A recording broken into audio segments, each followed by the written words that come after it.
Let me show in a parable to what extent our nature is enlightened or unenlightened.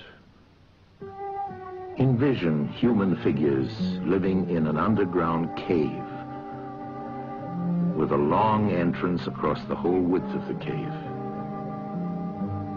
Here they have been from their childhood and have their legs and necks chained so that they cannot move and can only see before them, being prevented by the chains from turning their heads around.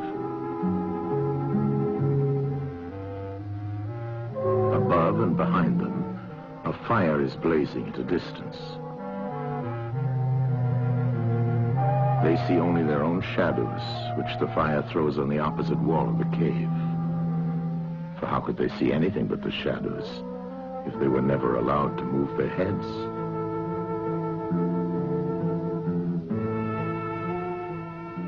Between the fire and the prisoners, there is a raised way and a low wall built along the way like the screen which puppet players have in front of them, over which they show the puppets.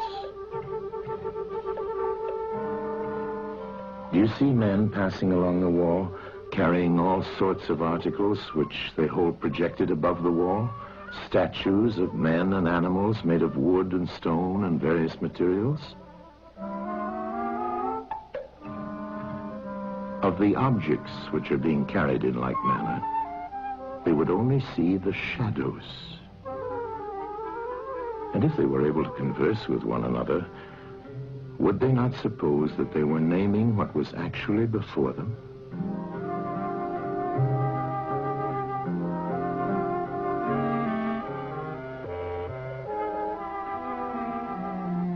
And suppose further that there was an echo which came from the wall. Would they not be sure to think, when one of the passers-by spoke, that the voice came from the passing shadows? To them, the truth would be literally nothing but the shadows of the images.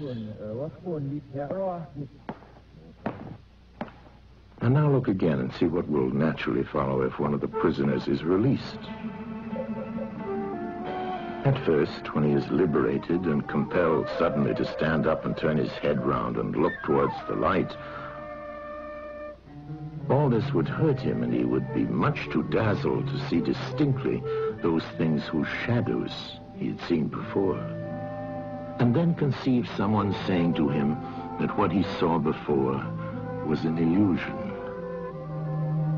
But that now, when he's approaching nearer to reality and his eyes turn toward more real existence, he has a clearer vision. What will be his reply?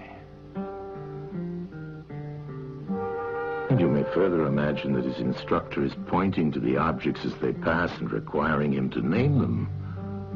Will he not be perplexed? Will he not think that the shadows which he formerly saw are truer than the objects which are now shown to him?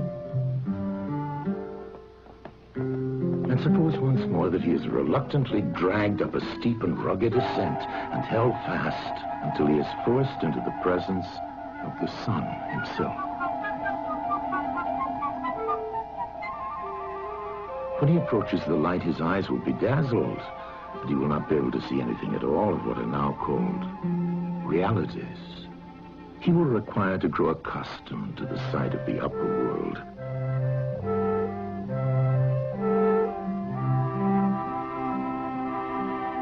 And first he will see the shadows best. Next, the reflections of objects in the water, and then the objects themselves. Then he will gaze upon the stars and the spangled heavens and the light of the moon. He will see the sky and the stars by night. Last of all, he will be able to see the sun, and not mere reflections of it in the water, but he will see the sun in its own proper place and not in another. And he will contemplate the sun as it is. Will he not then proceed to argue that it is the sun who gives the season and the years, and is the guardian of all that is in the visible world, and in a certain way the cause of all things which his fellows had been accustomed to behold? Clearly he would first see the sun, and then reason about it. And when he remembered his old habitation and what was the wisdom of the cave and his fellow prisoners, do you not suppose that he would bless himself for the change and pity them?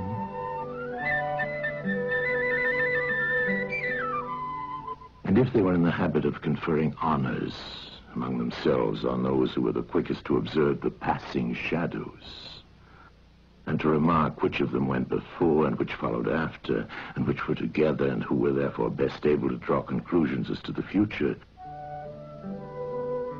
do you think that he would care for such honors and glories, or envy the possessors of them? Would he not say with Homer, "Better to be the poor servant of a poor master, and to endure anything rather than think as they do and live after their manner"? Imagine once more such a one coming suddenly out of the sun to be replaced in his old situation. Would he not be certain to have his eyes full of darkness?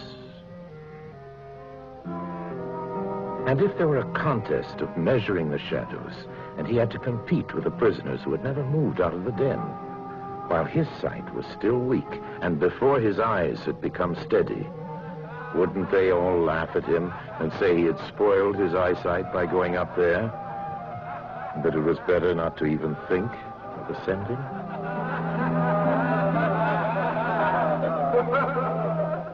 And if anyone tried to release another and lead him up to the light, let them only catch the offender,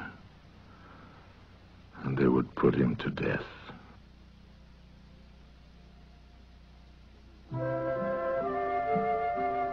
It is the task of the enlightened not only to ascend to learning and to see the good, but to be willing to descend again to those prisoners and to share their troubles and their honors, whether they are worth having or not. And this they must do, even with the prospect of death.